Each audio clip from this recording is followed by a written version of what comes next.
Hi, everyone, and welcome to this next episode of the Sustainable Connections podcast. I'm Mark Lee. I'm the Global Director of Thought Leadership at ERM. We're recording this episode today right after COP16, the Nature COP in Cali, Colombia. We'll reflect back on that a little bit. And of course, that puts us right on the eve of COP29, the next climate COP in Baku. And we'll use those as almost bookends or framing for our conversation. We're also going to take opportunity to explore a new report from an organization called the NatureTech Alliance, which you will come to understand, I guess more partnership than organization. The new report is called the NatureTech Revolution, the tools to move from do no harm to nature positive. You might get ahead of us and guess that that was published in the context of COP16 in Cali. Given its focus on the nature agenda, if your mind went there, you'd be right. And all of the people who are on the panel today with me had a hand in creating that report. Our guests today are Laura Plant, Tim Christofferson, and Amy Rosenthal, all outsiders to ERM. I'm going to have them introduce themselves and their organizations in just a moment. Plus, I'm also with Matt Haddon, who, like me, is an ERM partner and a leader of our nature and water work at ERM. Laura, can I please hear a little bit about you and NatureMetrics, your role in the organization? Thanks, Mark. So great to be here. I'm Laura Plant. I'm the Director of Business Development and Partnerships at NatureMetrics. Just a little bit about the company. So NatureMetrics is a nature technology company, and we use cutting-edge science to try and quantify nature, which is quite a tricky thing to do, as many of you will know. The primary technology that we use is called environmental DNA, or eDNA, and it works off the fact that all living things leave tiny fragments of DNA behind them as they move through the environment. So our clients take samples of water, soil, or air, and we identify and analyze the fragments of DNA that have been left behind and tell them what species were there. So it's a bit like forensics for nature, and it produces a wealth of data for those companies. This is a particularly exciting week for us because this is the week that the winner of the Earthshot Prize is announced, and our company is actually one of the 3 finalists in the Protect and Restore Nature category. We're alongside some amazing conservation organizations, so we don't feel it as a competition. We're all winners to have even got to being a finalist, but that's just some exciting news from our company for this week. And I've been involved in the NatureTech Alliance since its inception, really, in Davos, and super delighted to have made it through to the publishing of the white paper, as indeed that you mentioned, that was launched at COP16. So looking forward to talking more about that. Terrific. We'll get into all those things. Congratulations, too, on the Earthshot Prize status. I hope that will turn out well for you, but just getting where you are in that process is amazing. And I love the forensics description. I have this picture of like super DNA detectives out there doing this work for all of our benefit. So wonderful. Hey, Tim, I would love to come to you next and hear a bit about your role at Salesforce. And again, how have you plugged in with this cohort? Thanks, Mark. I lead the nature team at Salesforce and also coordinate our international sustainability activities outside of the Americas, based in Europe. I came to this work because 2 years ago, we started to branch out and make more nature-based solution investments. And a year and a half ago, we launched our Nature Positive strategy at Salesforce, which includes a $100 million climate justice grant fund, a commitment to purchase 1 million tons of high-quality blue carbon, and obviously also to assess and then mitigate our own nature footprint. And we've done 2 very in-depth assessments on that, one thanks to you with ERM. And we're still in the process of understanding and then appropriately addressing this complex topic called biodiversity or nature. And in doing so, we, of course, as one of the world's leading technology companies, it was a natural avenue for us to take the root of technology to understand how we can not only do this for us, but preferably also help the 200,000 Salesforce customers, many of whom will have nature on the list of their material topics. So this is how we came to work with these wonderful people and be involved in the NatureTech Alliance white paper. Terrific. Thanks, Tim. And yeah, certainly the assessment and mitigation work you've been doing is remarkable. We've enjoyed being alongside some of that, and I hope we can draw forward some of those examples in the conversation too. Amy, please, Planet. What the heck is Planet, and what do you do there? Yeah, well, first of all, Mark, thank you for having me on the podcast again. It's a delight to be here. So I am Amy. I'm the Senior Global Director for Conservation Initiatives at Planet Labs PBC. And we're delighted to be a member of the NatureTech Alliance. So what is Planet? It's a public benefit corporation that designs, builds, and launches shoebox-sized satellites and puts them into low Earth orbit. And with those satellites, we image the whole world every day, making change visible, accessible, and actionable for folks here on Earth. And as we talked about last time, the reason why I'm here is because we stand on this precipice ready to develop, build, and then activate a near real-time and global system for monitoring biodiversity. That's important for communities and countries and businesses so that we know where our interfaces with nature, how we're affecting nature, the outcomes and the life support systems we depend on, and then what we can do to bend that curve from ecosystem degradation to a nature positive pathway. I love the emphasis on actionable imagery. So often imagery is so powerful, but it can also almost move us to reserve, to admire, and that key that we've got to use this real-time information and make decisions about and do things about nature and biodiversity really, I think, fits today's conversation. Matt, how do you fit this conversation? Fill us in on that, please. We just came back from between a week and 10 days in Cali, Colombia. Fascinatingly energizing experience with a whole bunch of different organizations and a lot of corporates. And maybe I'll come back to that a bit later in the conversation. So as you said, I lead on nature and water in ERM. I spent 4 or 5 years building out all of our climate work. And part of my experience with that around data was the stimulus for putting together the Alliance. And Matt, you maybe lead where I'd love to go next, which we're going to spend most of our time on the report, but 3 of you were at Cali. Laura, your organization was incredibly involved, even though it wasn't on your beat this year. Can I just get a highlight from each of you? And Matt, I'll have you keep going and give us one of yours. What happened in Colombia? Why should the rest of the world care and know about what happened there last week? So my takeaway was really, it's one of momentum and energy, corporate energy. You've heard me say this before, but there was something like 1,000, 1,200 corporate representatives in Montreal, which is the previous iteration of the Global Biodiversity COP 2 years ago. There were 40 at the one before that, so a marked uptick. There were probably 3,000 or 4,000 in Cali of a total cohort of, I'm still trying to get my hands on the final number, but 20,000 people. So a lot of energy. A lot of companies leaning into playing their part in tackling some of these huge challenges that we face around biodiversity loss and the implications. And so for me, the big takeaway was away from the formal negotiations and is much more about what I saw in terms of corporates leaning in and the massive role that the private sector can play in making change happen. Yep. And Amy, in that cast of thousands, I heard 20, 23,000 like Matt. What did you find and what did you learn? Yeah, I want to underscore what Matt said. This was the biggest biodiversity COP we've ever had. There's been a circus and a playground around climate for a number of years now. And this was the time where that green zone, the area around where the negotiations happened, had just this incredible richness of activity, of events, of commitments, of substance that we hadn't seen before. So beyond being the biggest ever, we also saw increasing convergence within negotiations and beyond them on what we need to measure and track as relates to nature, which is a good thing. We need to land in the same places and be speaking the same language. We saw new mechanisms come online through those negotiations for financing biodiversity and nature outcomes that we all care about and we all want to be part of.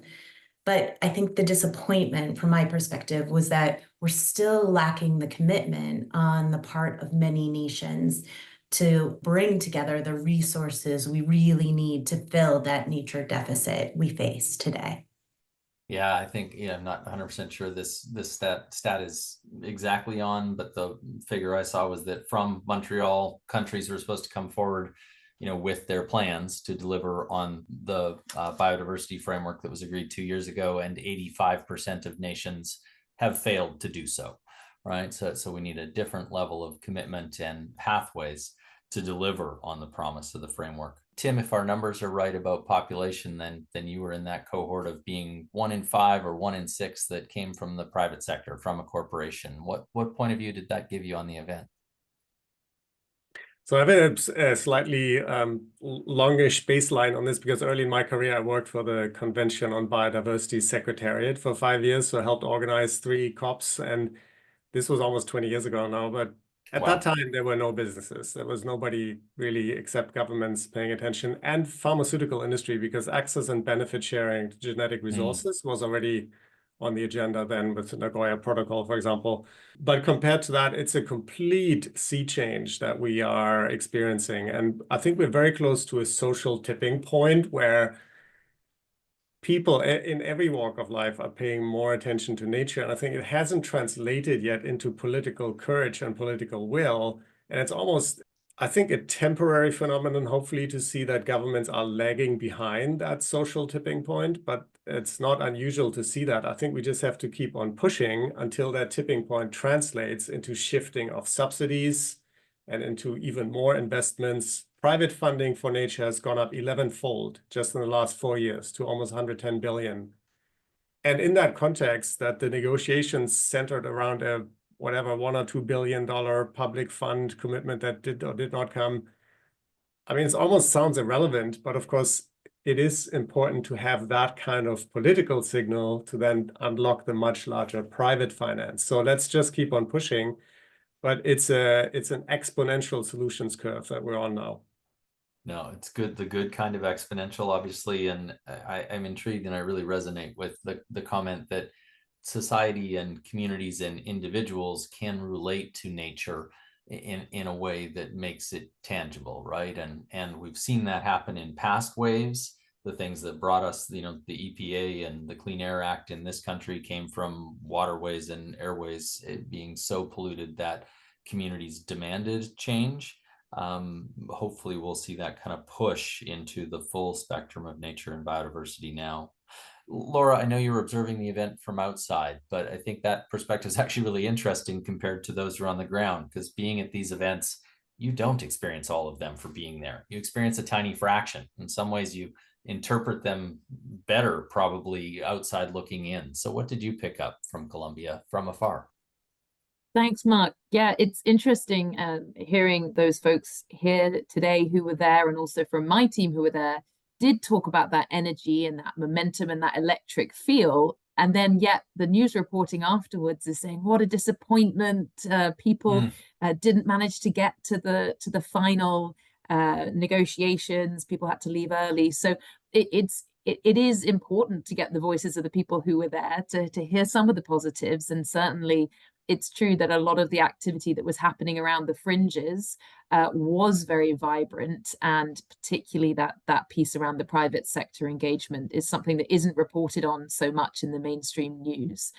I do think just on the point around the bits that are reported on the negotiations, I mean, when I was following up on what has been agreed, was delighted to see that one of the critical agenda items that did emerge was around invasive alien species and that threat on biodiversity. And including some guidelines that were published to support country governments to manage invasive species. It delighted that environmental DNA was even name checked as a nature technology to support with that, because of the forensic element of it. It can pick up tiny amounts of an invasive species, and therefore action can be taken before the population exponentially grows and takes over the area. So that was really nice to see. And to the point around nature technologies, they're definitely, from hearing from my colleagues on the ground, there was that swell of nature technology present, folks like Planet, like ourselves, but many, many others. And that's great to see that people are stepping up to bring solutions to these challenges. We were honored to be mentioned as one of the nature technologies in the Bloomberg New Economy Forum report that was released at Cali. So again, you've got these big reports kind of name checking some of these nature technologies and increasing momentum around them. So yeah, those are just some comments from me on things that I saw and publications that I saw come out of the event. Yeah, and relating to Tim's comment about how personal this can be, and your talk about invasive species, I'm reminded of something I haven't thought about literally for decades. But I grew up in a relatively remote area of British Columbia, Canada, and I think my first introduction to invasive species and their damage was that the lakes that we lived and played on were being overrun by milfoil that had been transported, attached to boats and motors from places where it belonged to places where it didn't. And I think we could probably all tell a story like that of watching some part of the nature around us be transformed negatively by that transport and movement of things from one place to another. And it's just a small slice of what we have to get our arms around. We're going to move from Cali into the Nature Tech Revolution, the report, the tools to moving from doing no harm to nature positive. As we make the pivot, Matt, we've all been talking about the NatureTech Alliance. I haven't quite let anybody define it. Can you just tell us formally what is the NatureTech Alliance, and then we can get into how the group wrote this report together? The Alliance was really an idea that came together at the Bloom conference a year and a bit ago in California, and the four of us met at Salesforce Tower in San Francisco. Tim was very gracious to host us. And the thinking was pretty simple. It was that we could see the scale of the challenge. We'd start to get our heads around the planetary boundaries questions that people are talking about, how we're reaching a dangerous tipping point on the biosphere and its ability to support us, provide us with ecosystem services. We could see the big ticket numbers that people are talking about, with $44 trillion of global GDP, or nearly half of GDP, being dependent on nature. We also had experience of the carbon space, where you saw a sudden maturation of digital solutions to help companies deal with the decarbonization journey. And so we came together because we all saw that rapidly emerging in the nature space. We knew it was early, and we wanted to be there at the birth of something, at the creation of something, the maturation of something. And so we really came together through existing relationships. So Tim and the team at Salesforce were a client of ERM's. We had been, in turn, a client of NatureMetrics. I think we may even have been one of your first customers, Laura, using your eDNA technology in support of the work that we do in the field, helping all those surveys that we do for clients around the world.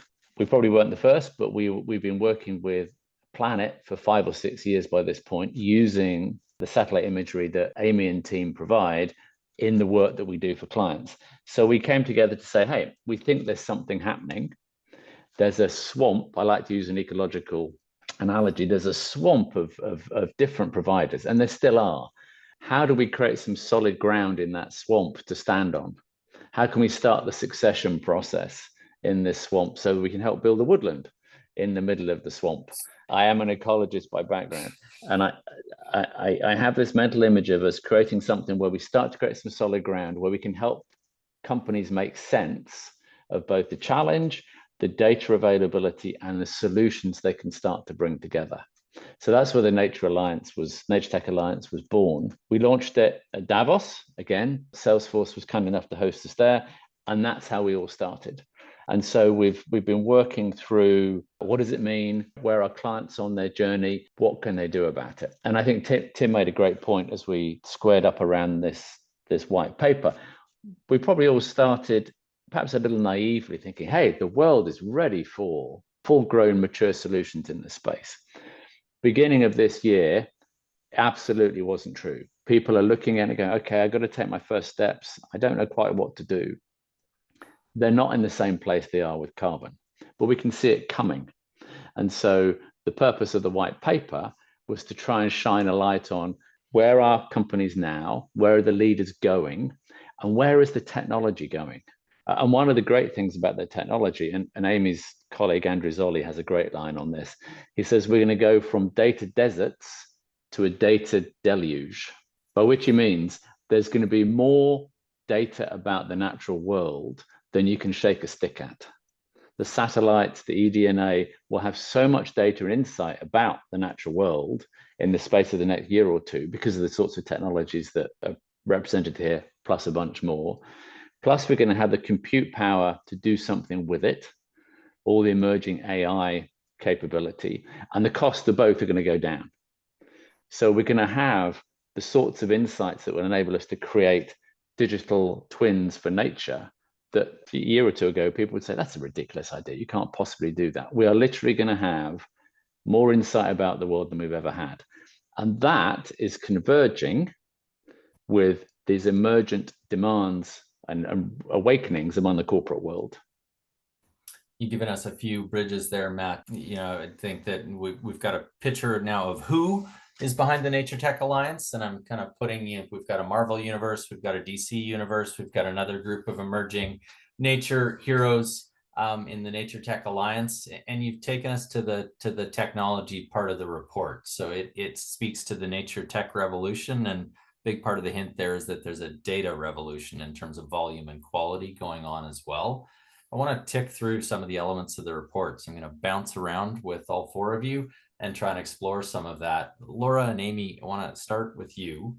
Maybe Amy in this case. You know, the state of nature-related data was a big focus of the report, and the disparities between global and local data and the ways that makes it hard for anyone to use was a kind of another level of focus. What is the challenge here? How do we change the dynamics of this system to make the data more accessible? Amy, start us off. The first and most important thing that we all recognize is that nature is different from climate. In climate, we have this CO2 equivalent that is the same anywhere on Earth because the atmosphere is well mixed. What makes nature so remarkable is how unique it is in every place on our planet. When we're thinking about the species, the ecosystems, and the life support systems that we depend on and care about, global data can often be coarse and out of date. Local-only data, on the other hand, can miss regional patterns and shifts that result in real nature risks and impacts for companies. So what we need are measures that provide meaningful results at every scale, from project to jurisdiction or supply chain to operations to nation to globe. We need to understand how we're doing overall as we make decisions in particular places. And that's why a combination of something like remote sensing that is the same and standardized everywhere on the planet is better when combined with the most up-to-date, localized data about what's happening on the ground, such as environmental DNA. So the nature data is myriad in its own nature. It's complex. We need it at different levels and in different forms. And then we need to be able to manage and use all of that. Laura, how do we take that next step? Can you maybe give us an example of how this starts to get applied?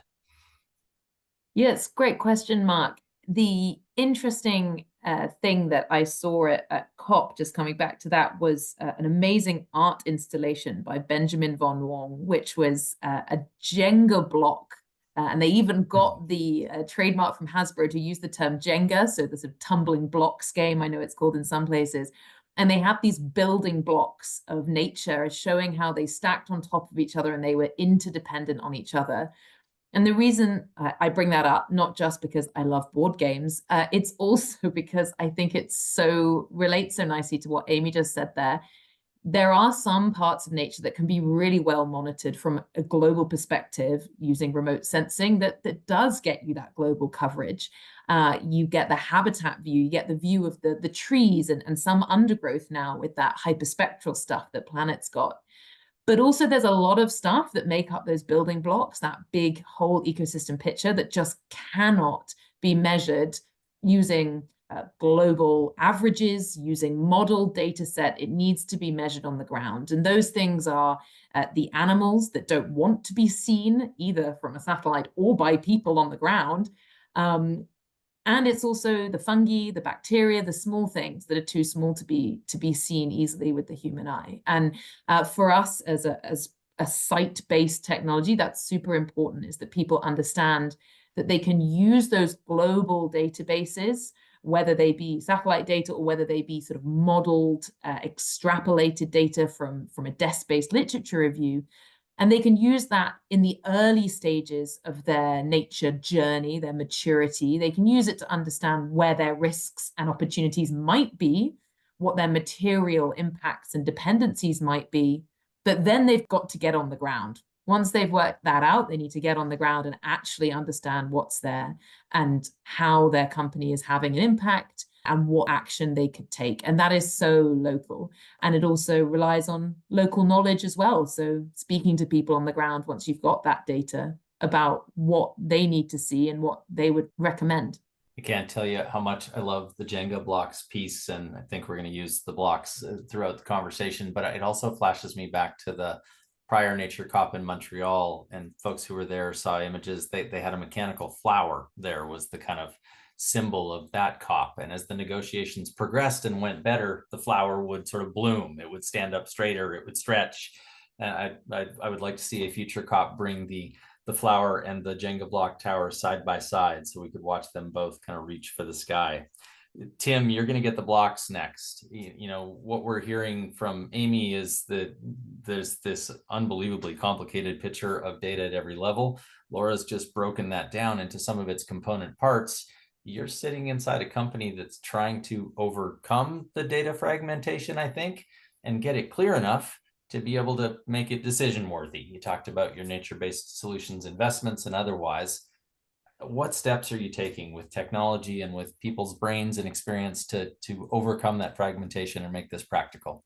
So there's two kinds of data fragmentation. One is the one inside each company where data can be siloed or not even in the system of records, or some in PDF files, some in handwritten notes. And then there's the data fragmentation outside of the company in terms of what would be the equivalent to scope 3 and in the climate discussions, data that is just not accessible for companies to use, or they don't know where to find it. So for the internal data management challenge, that is much easier to solve, because Salesforce acquired a company a few years ago called MuleSoft that does exactly that. You can pool all your data into one source for AI, for example, to be accessible. The outside data fragmentation challenge is a bit more tricky because a lot of the data is proprietary, and we will have to rely on collaboration to ensure we have access to the data at an affordable cost that companies need. And I think we need to, again, have alliances like the NatureTech Alliance, but also there's many other efforts at making nature data available to companies, not only at an affordable cost, but also in an easy to manage way. And of course, with the nature tech revolution, we are also in the AI revolution. And for us, this becomes more and more about AI. We're in the third wave of that revolution now. After predictive to generative AI, we're now at autonomous agents. And at Salesforce, we think that in a year from now, they will be as important and ubiquitous as websites and apps are today. Autonomous agents will become part of our lives. They make a lot of things that we do now much easier, much faster. They will allow us to work with amounts of data, but also with complexity of processes that right now are very difficult to manage. That is exactly what we need to solve the nature challenge. And to give you one example, it goes back to the Jenga block. Actually, when I spoke with Benjamin at a COP, one of the interesting parts behind the story is that the sponsor of that Jenga tower is a company, it's an organization called Sea Trees. And they received a grant from Salesforce a few years ago, and we made a nice film about them on our Ecopreneur series. They wanted to showcase with these building blocks their first ever biodiversity credit that they have designed based on Salesforce technology. So it's also a symbol of how you need these different building blocks to build a functioning nature product, in this case, that can help access resources and can help to ensure that we can channel the necessary funding from public or private sector back into nature. So there's a Salesforce angle to the Jenga tower, actually. In the middle there, I think you made a connection back to Matt's data deluge, that almost the only way we're going to be able to manage the data that's now available to us, which is fantastic, is to figure out those autonomous AI applications so that we can move at speed through it. Sounds like we're not quite there yet, but you're really hopeful about the next 12 months or so. Matt, I want to come back to you, no longer about deserts and deluges, but from the Salesforce example, specific enterprise to companies broadly, we're seeing lots of companies connect climate-related risk to enterprise risk. I think not that many yet figuring that out for nature, or maybe for slices of it, but not holistically. Where are we in that journey in terms of understanding, and when does it catch up to the application we see with climate perspectives? I think a lot of companies are pretty advanced and mature on carbon-related risk. So I think a lot of companies are thinking about decarbonization in shapes and forms. I mean, you hear sometimes talk about carbon tunnel vision, because it's a very actionable, financeable, engineerable activity. The wider question of what's your enterprise exposed to in terms of climate change is a different question. And I think that's drawing in some of the nature conversation, because if you've got a value chain, a supply chain that's heavily dependent on sources of forestry, forest products, food, access to water, as companies get into those issues that we as sustainability people take for granted as being part of climate change, they're starting to realize that actually that's where their business risk is. And so I think what we're seeing is organizations starting to really think through the implications of climate change, and therefore thinking through how their businesses are dependent on the natural world. CSRD, which on the face of it sounds like a disclosure requirement, is actually forcing companies to think through those risks. Those dependencies, yeah. And Tim gave us one of the kind of original and famous ones with the pharmaceutical industry longer ago than most, realizing its nature dependencies in terms of sourcing of pharmaceutical ingredients, and we're seeing that spread out some now. Matt, you were talking in the language of shifts, and the report talks about the shift from do no harm to net positive.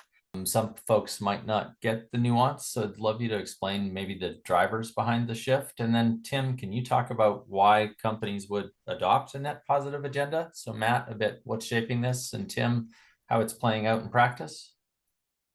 Yeah, I think it's all wrapped up in that question of dependency. A lot of the paradigm that we've been in for a long time, and you mentioned it earlier, Mark, the early days of Silent Spring. If you go back to Rachel Carson in the 60s, and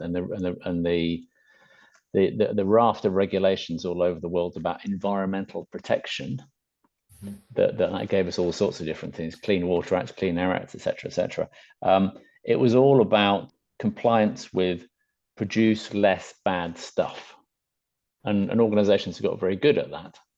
ERM's business was built around a lot of that stuff, helping clients do that. The shift, I think, now is towards how do we protect and enhance the natural world that we work in and with. And so what nature positive means in practical terms is, how does a company make the world better? Try to land that into something very specific.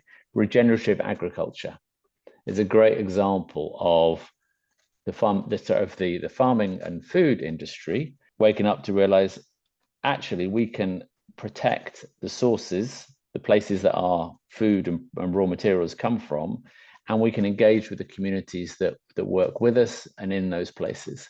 So a shift from take as much as you can to put something back as you go. I think that arc and corporate approach from doing less bad, doing less harm, through to what might be a regenerative agenda, not just for agriculture, but otherwise, is what we've worked through over these past few decades, still working. Tim, you're working it at Salesforce. What does a net positive agenda or ambition bring to Salesforce? When we go back to Matt's point about this shift and big environmental wins, you look at the corporate sustainability reporting directive that affects 50,000 companies. And they have to report, many of them will have to report on nature, almost all of them will have to report on climate, water, circularity. The bigger question longer down the line is what will happen with all that data? Personally, I don't believe that this is just a massive data collection exercise. It is obviously meant to prepare for stronger regulation, which we need to get back to at least somewhere close to 1.5 degrees, which we need to halt and reverse nature loss. So that is clearly on the horizon. While many of these 50,000 companies in the past maybe didn't think about nature, a lot of them think about it now, but I wouldn't say all of them are going to think about nature positive. This, for now, is at least the realm of leadership. And Salesforce, and there's many other companies like that, we like to see ourselves, and our staff and investors and customers appreciate that, like to see ourselves as a sustainability leader. So what does leadership now mean when there's 50,000 companies that have to do a minimum, which was 5 years ago considered leadership? Of course, you have to then step up your game and say, we want to go all the way. We want to go to a nature positive impact that we can measure, that we can document. And there are courageous companies out there who are doing that at large scale. Matt mentioned regenerative agriculture. Unilever is investing a lot of their resources into measuring what does that mean, all the way down to soil biodiversity, which again, 5 years ago, nobody talked about, but it's basically the source and origin of everything we eat. And if we ignore soil biodiversity, we are in a downward spiral with no happy ending. So we have to reverse that and make that a virtuous cycle of reinvesting in nature. And I think that is where the corporate leadership can set the agenda for the next big steps after do no harm, which is basically CSRD and other regulation are pushing all large companies into. So for us, it's about leadership. So as we evolve leadership, we're already focused on data in this conversation. Metrics obviously plays into it too, that you want data and good ways to measure it. That the report talks specifically about the need to pivot or to focus on outcome-based metrics. And Laura, I wonder if I can ask you to define that for us. And then Amy, can you bring it to life with an example? Yeah, so the way we talked about outcome-based metrics in the report was as a counterpoint to practice-based metrics, or some people would say input metrics.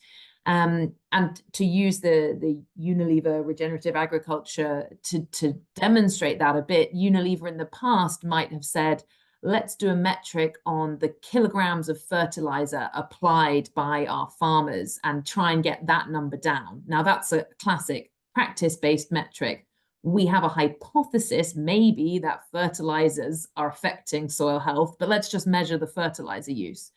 But actually, real leadership is about saying, well, let's go the extra step and let's measure the outcomes. So let's actually measure the health of the soil. And some of the work we've been doing with Unilever is to take soil samples, find out what the microbiome, what the fungi, the bacteria, the little critters living in the soil are, and be able to create a measure of soil health. So directly measuring the health of the soil in their farms. Some people might have heard of the state pressure response framework. And I think really this is, in this example, the pressures are what somebody's doing, so the fertilizer. The state is then the health of the soil, and the response would be, well, the management response. What do I now do about it now that I have the information on how my pressures are changing the state? And that just the final point to make on this is that the benefit of these outcome-based metrics and thinking of pressures and states together is that these can then actually generate predictive models that you wouldn't have been able to do if you were just measuring the practice-based metrics. And we talked a little bit today about the power of artificial intelligence and that data analysis capacity that we now have. But with these outcome-based metrics, you can calibrate models to say, well, we saw that this input or this practice did this to the outcome. Oh, well, that was a bit different from what we thought. Let's change the model. And then we can see what might happen in the future if we then change things. So we've got, that's such an advantage of these outcome-based metrics, and why we as a group really are trying to drive our clients and our stakeholders towards that. And that's why it's so prevalent in the report. Got it. And Matt, I think you want to jump in on my way to Amy. What's on your mind? Just very quickly to say that outcome-based example that Laura just shared is what a company can use to demonstrate categorically that it's contributing to nature positive. In the past, we've all lived through the greenwashing kind of eras. Now we start to have a way for companies to be able to say, I'm working on this, and this is the impact that I created, and we can measure it. Got it. And Amy, can you build on this conversation on the outcome-based metrics? So that's right. What Laura and Matt pointed to is that connection of cause and effect. And that's what we're looking at, what we think of as attribution of practices to the outcomes that we care about, and that often there's collective action to produce. So I want to give you an example, as you asked for, Mark. So this is one we use in the paper. This is how outcome metrics really tell us the whole story that reporting on practices alone doesn't. Outcome metrics, done right, let us know more about how nature is faring and how our actions contributed to those results. The nonprofit, Just Dig It, works with communities in East Africa to combat desertification and drying conditions under climate change. Just Dig It could just report on what they do together, which is super low tech. Drawing on ancestral techniques, they dig crescent-shaped ditches in the ground that are known as buns. Practice metrics would tell us how many people took out shovels and how many buns were dug. But then we'd miss the outcomes, which tell us the fuller story of the miracle that we can attribute to that practice. The ditches capture a bit more of the morning dew and the sporadic rains when they come. That awakens the dormant native seedbed in the soils. And over time, native vegetation regrows, cooling the land and creating conditions for more widespread greening in a place and with communities that really need it. I know this because we can track those outcomes with satellites. You can see those changes as they occur and quantify the amount of land cooling, the amount of water retention, and how much biomass increase there is, both at an individual site over time and across dozens of sites across sub-Saharan Africa. That, I think, is the real power of connecting practice to outcomes. Yeah, it's fantastic. It just makes it sound like a series of connected small miracles adding up to somebody pretty wonderful when you tell that story about the individual buns and then their connected power. Tim, I'm going to put pressure on you to come up with small miracles that connect into something beautiful, but the report does present a set of vision and a set of solutions that companies might be able to apply. And can you just bring one of those to life for us? What advice is there in there for companies about which solutions they can get their hands on and put to work? Yeah, just quickly to build on Amy's point of small miracles, we're, for example, working with a customer in the state of Andhra Pradesh, where the goal is to shift 6 million smallholder farmers to zero-budget natural farming, which enhances soil biodiversity and climate resilience. And their AI and the outreach of an agent can accelerate that process by orders of magnitude, because otherwise you'd have to go and talk to every one of these 6 million farmers, and the extension agents simply can't do it.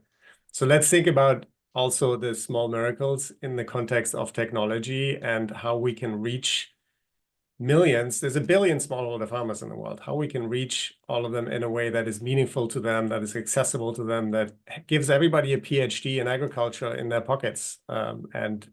Imagine what that could do for regenerative agriculture.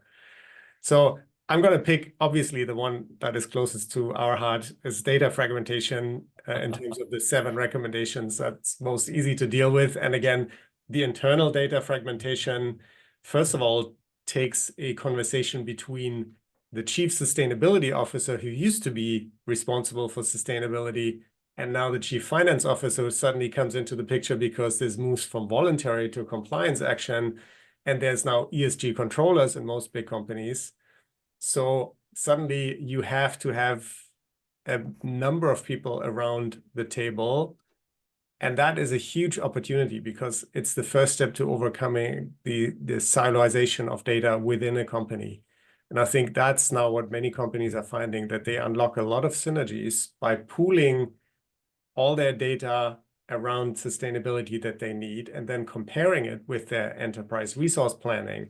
How can they gain efficiencies? How can they drive down emissions? How can they improve their water consumption, their water quality, by comparing their sustainability data, which they used to hold in one place, with their field services, with their procurement, with their supply chain. So the data fragmentation challenge is overcoming that is useful for many other things, but also for mitigating and addressing your nature impacts and dependencies. I suspect in addition to the ways that we need to overcome fragmentation and the way doing that can be helpful, part of it is compliance in this new world. And Amy, Laura, I wonder if I can come back to the two of you quickly. Are there specific ways that you see nature-related technologies here helping companies with the new compliance requirements that are emerging under regulation? So yes, definitely. I think nature technology has a huge role to play in this. For us, one of the key things we've seen is that there are lots and lots of these either compliance or voluntary recommendations and requirements coming out. We call it the alphabet soup of recommendations. But actually, fundamentally, all of them have very similar themes and similar pillars that underlie those. And where nature technology can help is by using new cutting edge technology to get robust data on what is happening at site for a company and throughout their supply chain in such a way that that data can be sliced and diced to meet any of the regulations, which all ask for slightly different things, but again, as I say, common themes. So again, maybe coming back to that building blocks, that Jenga piece, but using the metaphor in a different way, the data that you get from nature technology is a vast array of blocks. And then depending what the reporting disclosure is asking you for, you can stack those blocks in a slightly different way. The final point I wanted to make on this is, Tim said earlier, this is not just an exercise in data collection. So the onus is on the nature technology company to make this data actually useful throughout the year for decision making, for making better decisions for nature, rather than just people seeing this as a compliance exercise and something to do once a year, but it doesn't actually change things on the ground. So there's a very real need for convenient nature technology that also has that robust and scientific underpinning. Great. And Amy, how do you see this? You don't have to use the Jenga blocks metaphor, but you're welcome to. It will come as no surprise that my favorite Jenga block in the set is high frequency, high resolution remote sensing. We need something to keep everyone on the same page, and this creates kind of a universal standardized measure and units. It is not the only nature technology that we are beginning to see companies put to work to understand the interface with nature and also the risks, opportunities, and impacts that we see, as well as the dependencies. We know that putting together environmental DNA with satellite remote sensing is powerful, particularly for giving us up-to-date, localized, and then universalized metrics for a unified data collection and reporting platform approach, which we recommend in the white paper. The importance of being able to de-silo across pillars of sustainability and from sustainability alone into enterprise decisions and risk management. This is what Laura was talking about and Tim brought into where we see the future headed. So as you pick up those different tools, bioacoustics, environmental DNA, camera traps, potentially with edge technology, the ability to bring these things together across scale and across time are going to give us windows into what's happening in a way that not only allows us to disclose and report on risks and impacts, but also to inform decisions in procurement, in operations, in supply chains, in ways that can transform the way business is done, to be far more nature positive, making decisions that incorporate reduced risk and improved outcomes before we have the negative impacts and consequences we need to mitigate and overcome.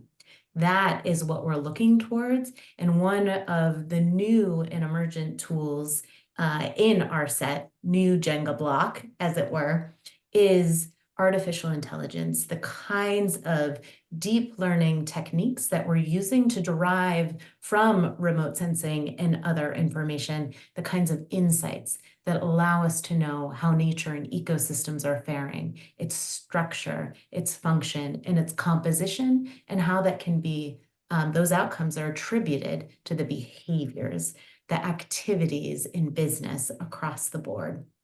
That's what we're really looking for. And we think we can enable that by bringing together the kinds of insights that are tailored and come from ERM, the kind of universal standard data you can get from remote sensing at Planet, the localized and real-time information about how species are changing, the intactness of an ecosystem, and putting that together in a framework that allows you to assess risk, to track it across geographies and across business units in order to report out the way Salesforce software does. So that's why we've come together, and that's where we think the future is headed. And we really invite others to come along with us on this journey. And the many ways in there that take us back to where you started about how all this becomes actionable.